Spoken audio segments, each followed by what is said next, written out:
تشیع کے لبادے میں چھپے ایسے افراد ہمیں منبر پر نظر آ رہے ہیں کہ جو ان افراد کے فضائل بیان کر رہے ہیں کہ جو غاصبین ہیں، جن کو اہل بیت نے کبھی اچھا نہ سمجھا، اور تشیع کے عقائد میں بھی ان سے براعت کا کہا گیا ہے۔ کہتے ہیں کہ آپ استاد محترم کے خلاف باتیں نہ کیا کریں۔ تو جناب آج ہم آپ کو تاریخ پڑھائیں گے، آپ کو بتائیں گے کہ تاریخ تشیع اور عقائد تشیع میں کیا بیان ہوا ہے۔ انہوں نے جناب کوشش کی ہے کہ بیان کریں کہ امام حسین علیہ السلام نے خلیفہ دوم کی فضیلت بیان کی، ان کی بڑی تعریف و تمجید کی ہے، چونکہ ان کے استاد اور ان کے تمام شاگردان کا ہم و غم یہی ہے کہ ایام اعزاء میں اس طریقے کے فتنے تشیع کے درمیان ایجاد کیے جائیں، اور رٹو طوطے کی طرح ممبر پر جاتے ہیں اور وہ جا کر بیان کر دیتے ہیں۔ انہوں نے فقط کتاب کا نام سنا ہے، آج ہم ان کو یہ کتاب پڑھائیں گے۔ خود امام حسین علیہ السلام خلیفہ دوم کو کیا سمجھتے تھے، اسی کتاب میں، زیادہ دور نہیں لے کے جائیں گے آپ کو، اسی کتاب سے آپ کو آج بتلاتے ہیں۔ بالکل نواسب والا کام کیا ہے۔ نواسب کیا کرتے ہیں کہ وہ فضائل جو امام علیہ السلام کے ساتھ خاص ہیں وہ دوسروں کے کھاتے میں ڈال دیتے ہیں، اپنے خلفاء کے کھاتے میں ڈال دیتے ہیں۔ انہوں نے بالکل وہی کام کیا، چونکہ خود یہ سقیفائی فکر رکھتے ہیں اندر سے، تو انہوں نے بالکل وہی کام کیا ہے۔ وہ فضیلت سورہ براءت کو لے کے جانا امام علیہ السلام کا مشرکین کی مکہ کے پاس، وہ فضیلت انہوں نے کس کے کھاتے میں ڈال دی؟ مخالفین کے کھاتے میں۔ مجھے خداوند متعال کی طرف سے حکم ہوا ہے کہ اس صورت کی تبلیغ کے لیے اور اس کام کے ابلاغ کے لیے یا میں جاؤں یا وہ شخص جو مجھ سے ہے، اس لیے میں نے علی کو بھیجا ہے۔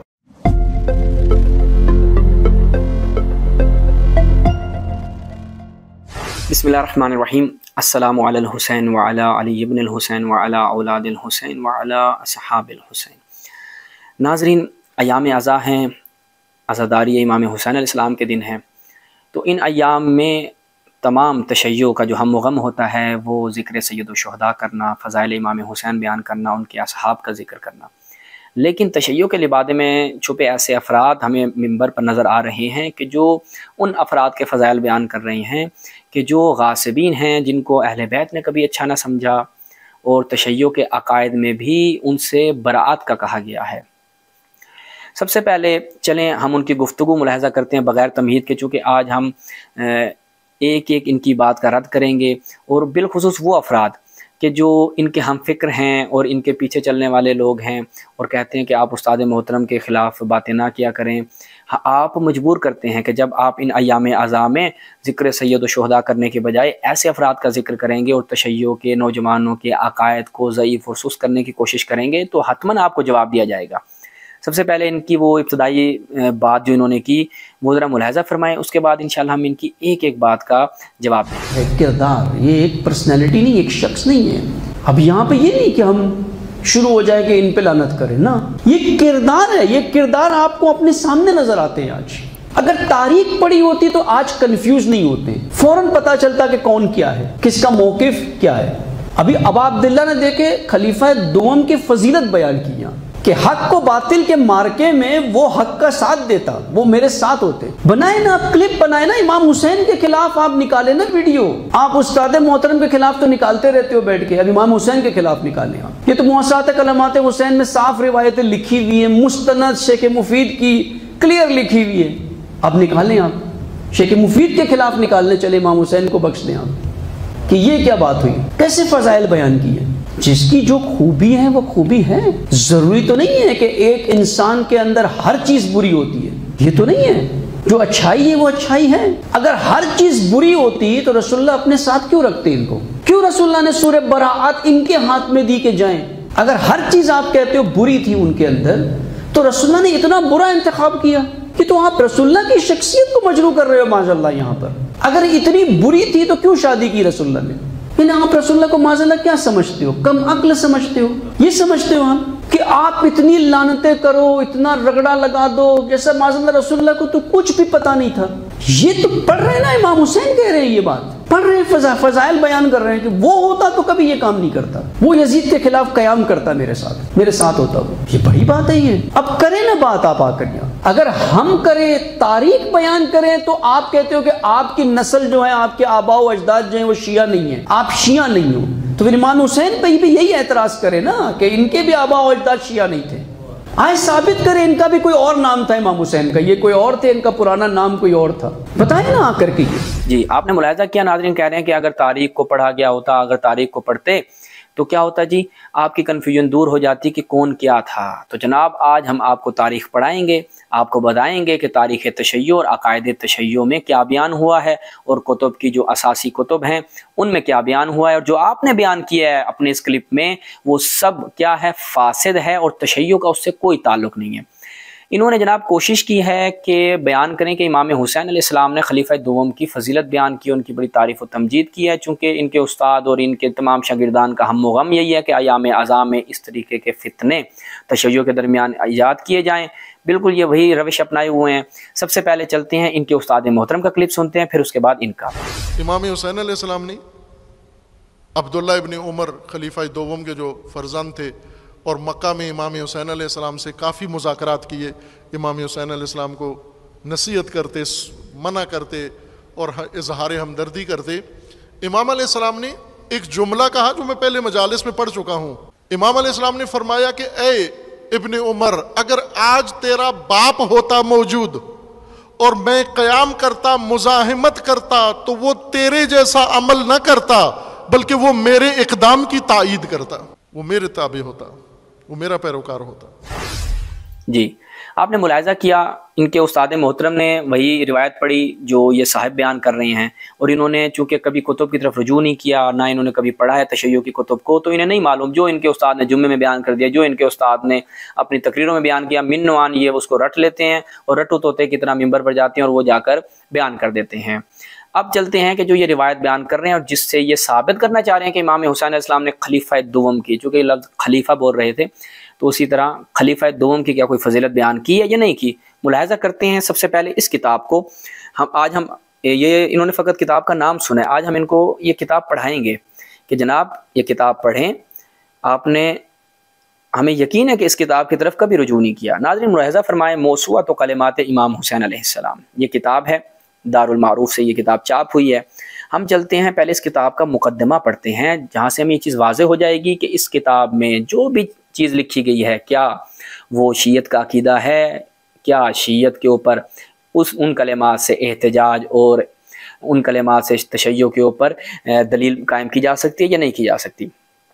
آپ اپنی اسکرین پر ملاحظہ فرمائیں کہ محققین نے کیا لکھا، اسلوب العمل، کہ ہم نے اس کتاب کو کس انداز سے منظم کیا ہے۔ وقد نظرنا فی تنظیمہ مصادر الحدیث و تاریخ و تفسیر والفقہ عند الشیعہ والسنہ، کہ ہم نے اس کتاب میں جو مد نظر رکھا ہے اس کو منظم اور مرتب کرنے میں تشیع کی اور اہل تسنن کی جو تفسیر کی کتب ہیں، جو تفسیر کی کتب ہیں، جو فقہ کی کتب ہیں، جو تاریخ کی کتب ہیں، ان کو ہم نے مد نظر رکھا ہے۔ تو ناظرین یہاں سے یہ چیز واضح ہو جاتی ہے کہ اس کتاب میں تشیع کی کتب سے بھی استفادہ کیا گیا ہے، تسنن کی کتب سے بھی استفادہ کیا گیا ہے۔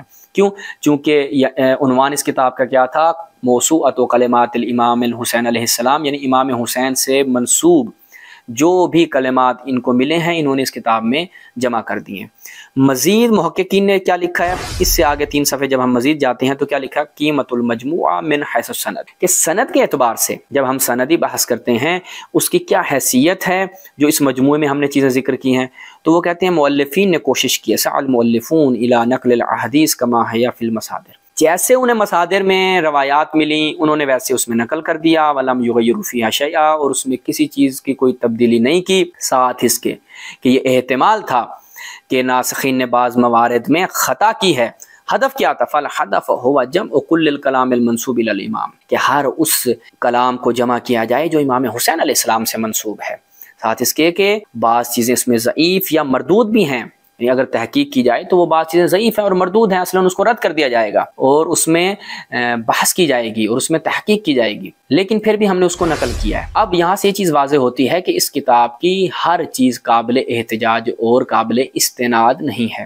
اب وہ روایت جو ان کے استاد محترم نے بھی پڑھی اور ان جناب نے بھی پڑھی اور جس سے یہ ثابت کرنا چاہ رہے تھے کہ امام حسین علیہ السلام خلیفہ دوم کی فضیلت بیان کر رہے تھے، اس سے پہلے ہم چاہیں گے کہ خود امام حسین علیہ السلام خلیفہ دوم کو کیا سمجھتے تھے، تو یہیں سے میرے خیال میں روایت کی طرف جانے کی ضرورت بھی نہیں پڑے گی، لیکن ہم پھر بھی روایت کی طرف جائیں گے اور وہ روایت جو ہے کہاں سے نقل ہوئی ہے اور وہ آیا روایت تشیع کی کتب میں ہمیں ملتی ہے یا نہیں ملتی، وہ آپ کی خدمت میں بیان کریں گے۔ لیکن خود امام حسین علیہ السلام خلیفہ دوم کو کیا سمجھتے تھے، اسی کتاب میں، زیادہ دور نہیں لے کے جائیں گے آپ کو، اسی کتاب سے آپ کو آج بتلاتے ہیں۔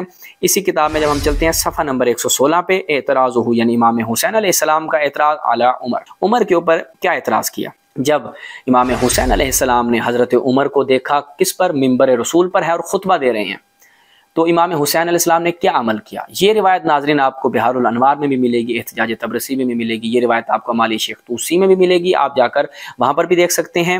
اب خلیفہ دوم کے بارے میں امام حسین علیہ السلام کے کیا کلمات تھے ملاحظہ فرمائیں۔ انزل ایھا الکذاب عن منبر ابی رسول اللہ لا منبر ابیک، کہ میرے باپ میرے جد رسول اللہ کے منبر سے نیچے اترو۔ کون؟ ایھا الکذاب۔ ہاں یہ فضیلت آپ بیان کریں بھائی، اصل فضیلت تو آپ بیان نہیں کرتے کہ امام حسین علیہ السلام جو فضیلت بیان کر رہے ہیں خلیفہ دوم کی وہ کیا ہے؟ ایھا الکذاب، یہ کیوں نہیں بیان کرتے آپ؟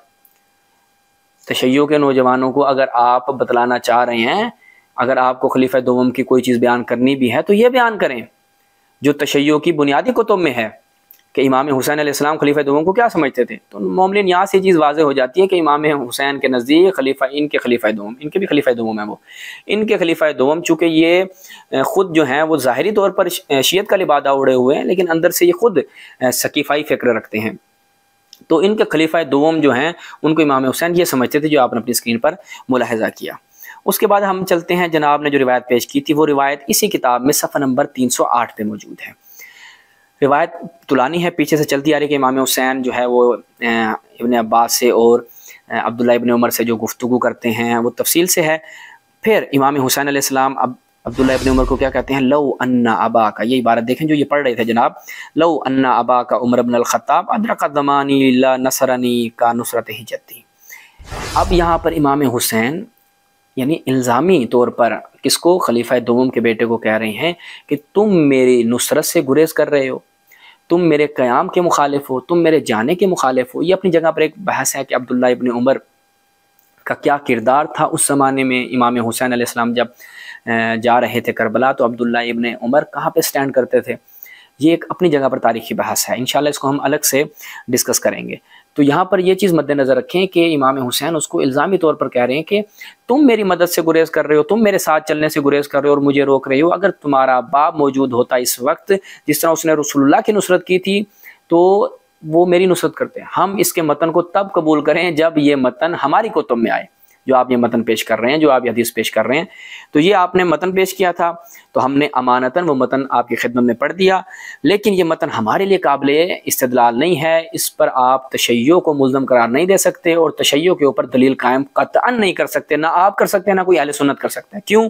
اس کی مین وجہ یہ ہے کہ اگلے صفحے پہ ملاحظہ فرمائیں، صفحہ نمبر 309 پہ چلتے ہیں تو مؤلفین نے اور محققین کی جماعت نے جو اس کتاب میں موسوعۃ و کلمات امام حسین میں اس کو نقل کیا، کہاں سے نقل کیا ہے؟ الفتوح ابن عاصم کوفی کی جو کتاب ہے الفتوح، اس کی جلد نمبر 5۔ ہم اصل کتاب سے بھی آپ کو دکھاتے ہیں، یہ اصل کتاب آپ اپنی اسکرین پر ملاحظہ کر رہے ہیں، یہ اصل کتاب ہے اہل سنت کی جہاں سے اس کو نقل کیا گیا ہے۔ یعنی یہ کتاب اصلا تشیع کی کتاب نہیں ہے اور نہ اس کی سند ہے نہ اس کا متن قابل قبول ہے، تو آپ کس انداز سے کہہ سکتے ہیں کہ امام حسین جو ہے وہ خلیفہ دوم کی فضیلت بیان کر رہے ہیں؟ اور آپ کہہ رہے ہیں کلپ بنانا ہے تو امام حسین کے خلاف بناؤ، کلپ بنانا ہے تو موسوعہ کلمات امام حسین کے خلاف بناؤ، اور آگے پھر شیخ مفید کی کتاب کا نام لینا بھی آپ کو نہیں آیا اور جہاں اصلاً یہ روایت ہے بھی نہیں، اور آپ کہہ رہے ہیں ان کے خلاف کلپ بناؤ۔ یعنی اس قدر جاہل ہو سکتے ہیں آپ لوگ، تعجب کی بات ہے۔ اب مزید آپ کو ایک اور ہم ڈوز دیتے ہیں تاکہ آپ کا جو یہ سقیفائی معدہ ہے یہ تھوڑا سا ٹھیک ہو سکے۔ ملاحظہ فرمائیں ناظرین، جب ہم چلتے ہیں سید ابن طاؤس کی مشہور زمانہ کتاب اور بہت ہی واقعاً طریف، اس کتاب کا جس طرح نام ہے خود اس کتاب کے مطالب بھی ایسے ہیں، الطرائف۔ جب ہم الطرائف کی طرف چلتے ہیں تو اس میں ایک بہترین چیز جو ہے وہ نقل کی گئی ہے، وہ کیا ہے؟ ملاحظہ کیجئے کہ عبداللہ ابن عمر نے یزید کو خط لکھا اور یزید کو مورد ملامت قرار دیا۔ جوابی کاروائی میں یزید نے جو چیزیں لکھی ہیں وہ ملاحظہ کیجئے گا۔ فَكَتَبَ إِلَيْهِ یزید، یزید نے جوابی خط لکھا اور کہا اے احمق انسان، یا احمق، اے احمق انسان، تو جو مجھے مورد ملامت قرار دے رہا ہے، سن اب، فَإِن يَكُنِ الْحَقُّ لَنَا، اگر حق ہمارے ساتھ ہے تو پس ہم نے اپنے آپ کو حق پر سمجھتے ہوئے امام حسین کو قتل کر دیا، چونکہ حق ہمارے ساتھ تھا اور وہ حق پہ نہیں تھے۔ وَإِن يَكُنِ الْحَقُّ، توجہ کیجئے گا مومنین، وَإِن يَكُنِ الْحَقُّ لِغَيْرِنَا، اگر حق ہمارے غیر کے ساتھ ہے، غیر کے ساتھ سے کیا مراد ہے؟ یعنی امام حسین علیہ السلام کے ساتھ اگر حق تھا، فَأَبُوكَ أَوَّلُ مَنْ سَنَّ هَذَا وَآثَرَ وَاسْتَأْثَرَ بِالْحَقِّ عَلَى أَهْلِهِ، تو تمہارا باپ اے عبداللہ ابن عمر، تمہارا باپ یعنی عمر ابن الخطاب، وہ پہلے شخص ہیں جس نے سنت کی بنیاد رکھی اور اہل حق کو ان کے حق سے محروم کیا اور ان کو قتل کیا۔ تو اس سنت کی بنیاد تمہارے باپ نے رکھی ہے، تم مجھے مورد ملامت قرار دیتے ہو۔ تو یہاں سے یہ چیز واضح ہوتی ہے کہ حضرت عمر نے اس سنت کی بنیاد رکھی تھی۔ اس کے بعد مزید ہم ایک اور ان کو آخری ڈوز دیتے ہیں، اگرچہ اس کے اوپر مطالب اگر بیان کرنے بیٹھیں تو گھنٹوں لگ جائیں، لیکن ہم فقط اختصار کی خاطر چند نمونے آپ کی خدمت میں پیش کر رہے ہیں۔ ظہر الربیع السید نعمت اللہ جزائری کی کتاب، اس میں جب ابن جوزی سے ایک شخص سوال کرتا ہے، ملاحظہ کریں کہ لوگ کیسے یزید کی طرف نسبت دیتے ہیں کہ یزید نے امام حسین علیہ السلام کو قتل کیا، جبکہ یزید شام میں تھا، امام حسین علیہ السلام کو عراق میں قتل کیا گیا۔ تو سید نعمت اللہ جزائری کیا کہتے ہیں کہ یہ جو قول ہے، یہ جو بات ہے، بالکل امام صادق علیہ السلام کے اس فرمان کی قبیل سے ہے، بالکل ویسے ہی ہے کہ جس میں امام کیا فرماتے ہیں کہ واللہ ما قتل الحسین بکربلا، امام حسین کو کربلا میں شہید نہیں کیا گیا اور نہ ہی ان کی ذریت کو وہاں پر اسیر کیا گیا ہے، الا اہل السقیفہ، امام حسین کو اہل سقیفہ نے یہ قتل کر دیا تھا۔ اس لیے ہم زیارت عاشورہ میں کیا پڑھتے ہیں، یہ اپنی اسکرین پر آپ زیارت عاشورہ کے کلمات ملاحظہ فرمائیں، فلعن اللہ امتا اسست اساس الظلم والجور، یعنی خدا کی لعنت ہو اس امت پر جس نے اس ظلم کی بنیاد رکھی۔ اس ظلم کی بنیاد رکھنے والے کون تھے؟ آپ جو کہہ رہے تھے تاریخ کا مطالعہ کریں آپ کو پتہ چل جاتا کہ کون کیا تھا، تو جناب تاریخ کا مطالعہ کرنے کی ضرورت آپ کو ہے، تشیع کو نہیں ہے۔ تشیع کا بچہ جانتا ہے کہ یزید کو منبر پر بٹھانے والا کون تھا؟ معاویہ تھا۔ یزید ابن معاویہ کو معاویہ نے بٹھایا، اور معاویہ کو حاکم بنانے والا کون تھا؟ یہ آپ جا کے تاریخ میں ان شخصیات کو کھنگالیں اور دیکھیں کہ معاویہ کو حاکم کس نے بنایا تھا۔ تبھی ہم کہتے ہیں کہ اس ظلم کی بنیاد کو دیکھنا چاہیے۔ تب یہ جملہ آپ کو تاریخ کی مختلف کتب میں ملے گا کہ امام حسین کو سقیفہ میں قتل کر دیا گیا تھا۔ کیوں کہتے ہیں ہمارے علماء یہ جملہ؟ اس وجہ سے کہتے ہیں۔ تو یہاں سے یہ چیز واضح ہو جاتی ہے کہ امام حسین کا خلیفہ دوم کے بارے میں کیا نظریہ تھا، اور ہمارے ائمہ کا کیا نظریہ تھا، اور خود امام علی علیہ السلام کا کیا نظریہ تھا۔ یہ تبرکاً ایک اور ڈوز لیتے جائیں کہ خود صحیح مسلم میں حضرت عمر کہہ رہے ہیں، وہ خود تسلیم کر رہے ہیں کہ امام علی علیہ السلام ان کو کیا سمجھتے تھے؟ فرأیتمانی کاذبا غادرا آثما خائنا، کہ اے عباس اور اے علی تم مجھے جھوٹا، دھوکے باز، خائن سمجھتے ہو۔ یہ امام علیہ السلام کی نظر تھی، اور امام حسین کی نظر کیا تھی خلیفہ دوم کے بارے میں، وہ بھی آپ نے ملاحظہ کی۔ اس کے بعد ناظرین انہوں نے ایک اور ایسی جاہلانہ بات کی ہے کہ بالکل نواسب والا کام کیا ہے۔ نواسب کیا کرتے ہیں کہ وہ فضائل جو امام علیہ السلام کے ساتھ خاص ہیں وہ دوسروں کے کھاتے میں ڈال دیتے ہیں، اپنے خلفاء کے کھاتے میں ڈال دیتے ہیں۔ انہوں نے بالکل وہی کام کیا، چونکہ خود یہ سقیفائی فکر رکھتے ہیں اندر سے، تو انہوں نے بالکل وہی کام کیا ہے۔ وہ فضیلت سورہ برات کو لے کے جانا امام علیہ السلام کا مشرکین مکہ کے پاس، وہ فضیلت انہوں نے کس کے کھاتے میں ڈال دی؟ مخالفین کے کھاتے میں۔ ملاحظہ فرمائیں ان کا کلپ۔ یہ تو نہیں ہے جو اچھائی ہے وہ اچھائی ہے۔ اگر ہر چیز بری ہوتی تو رسول اللہ اپنے ساتھ کیوں رکھتے ان کو؟ کیوں رسول اللہ نے سورہ براءت ان کے ہاتھ میں دی کہ جائیں؟ اگر ہر چیز آپ کہتے ہو بری تھی ان کے اندر، تو رسول اللہ نے اتنا برا انتخاب کیا کہ تو آپ رسول اللہ کی شخصیت کو مجروح کر رہے ہو ماشاء اللہ یہاں پر۔ جی آپ نے ملاحظہ کیا، یہ کہہ رہے ہیں کہ اگر یہ اتنے برے ہوتے تو رسول اللہ کیوں کر بھیجتے ان کو، کیوں کر بھیجتے کہ سورہ برات لے کر جاؤ مشرکین کے پاس اگر یہ اتنے برے تھے؟ تو جناب آپ نے نہ شیعوں کو پڑھ رکھا ہے نہ سنیوں کو پڑھ رکھا ہے، حد اقل پہلے سنت کی کتابوں کو دیکھ لے تو آپ کے اوپر یہ چیز واضح ہو جاتی۔ ناظرین ملاحظہ فرمائیں سب سے پہلے مسند امام احمد ابن حنبل، اس میں جب ہم جاتے ہیں اس حدیث کو ملاحظہ فرمائیں کہ جس کی سند کو بھی ان کے محققین نے صحیح قرار دیا ہے۔ کہتے ہیں کہ حضرت ابو بکر کو رسول اللہ نے بھیجا اہل مکہ کی طرف، اس کے بعد انہی کے پیچھے مولا علیہ السلام کو بھیجا اور کہا کہ ابو بکر کے پاس جاؤ اور ان سے وہ آیات لے لو اور تم جا کر ان کو ابلاغ کرو۔ قال فلما قدم علی النبی ابو بکر بکا، جب حضرت ابو بکر کے ساتھ یہ ہوا، مولا علیہ السلام نے ان سے وہ صورت لے لی، وہ آیات لے لی، تو حضرت ابو بکر رسول اللہ کے پاس آتے ہیں اور گریہ کرتے ہیں، کہتے ہیں یا رسول اللہ حدث فی شیء، کیا مجھ سے کوئی چیز ہے، کوئی مجھ سے ایسا کام ہوا ہے کہ جو آپ نے میرے ساتھ ایسا کیا ہے؟ تو رسول اللہ کہتے ہیں نہیں، تم سے کوئی ایسا مسئلہ نہیں ہے، ولیکن امرت ان لا یبلغھا الا انا او رجل منی، لیکن مجھے حکم ہوا ہے خدا کی طرف سے، خدا متعال کی طرف سے مجھے حکم ہوا ہے کہ اس صورت کی تبلیغ کے لیے اور اس کام کے ابلاغ کے لیے یا میں جاؤں یا وہ شخص جو مجھ سے ہے، اس لیے میں نے علی کو بھیجا ہے۔ یعنی حضرت ابو بکر نہیں گئے تھے، مولا کائنات گئے تھے، اور آپ یہ فضیلت ڈال رہے ہیں ان کے کھاتے میں۔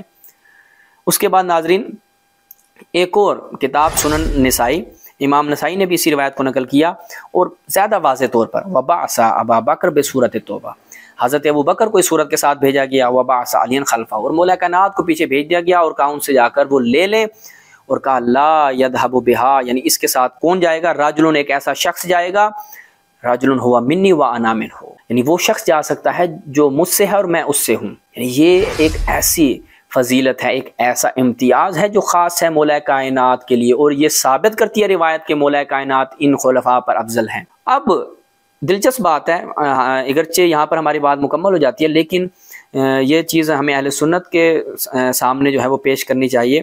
لیکن اب ہم جو کہ یہ بھی ایک ثقیفائی فکر رکھنے والے لوگ ہیں اور اہل سنت بھی ہمارا ایک کلپ دیکھتے ہیں، تو ہم ان کے لیے بھی یہ چیز عرض کیے دیتے ہیں کہ اس روایت کو جب اہل سنت کے امین محدثین نے نقل کیا تو انہوں نے کیا کیا؟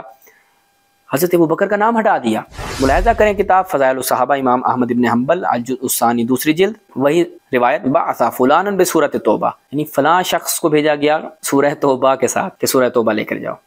تو فلان کون تھا؟ کیوں نہیں لکھا اپنے نام؟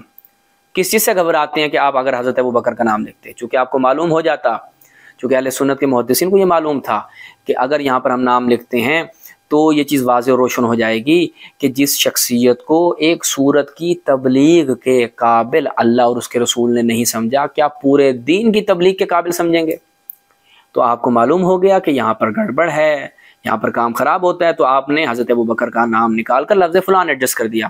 اور بالکل اسی روایت کو جب المستدرک علی الصحیحین میں نقل کیا گیا، امام حاکم نشاپوری نے جب اس روایت کو نقل کیا گیا تو یہاں پر کیا ہے؟ ثم بعث رسول اللہ فلانا، کہ رسول اللہ نے فلان شخص کو بھیجا. اب وہ فلان کون تھا؟ ہم نے آپ کو سنن نسائی سے دکھایا، وہ حضرت ابوبکر تھے. تو یہاں پر بھی ان کو خطرہ لاحق ہوا، تو ان امین اور امانت دار محدثین نے یہاں پر بھی حضرت ابوبکر کا نام نکال دیا.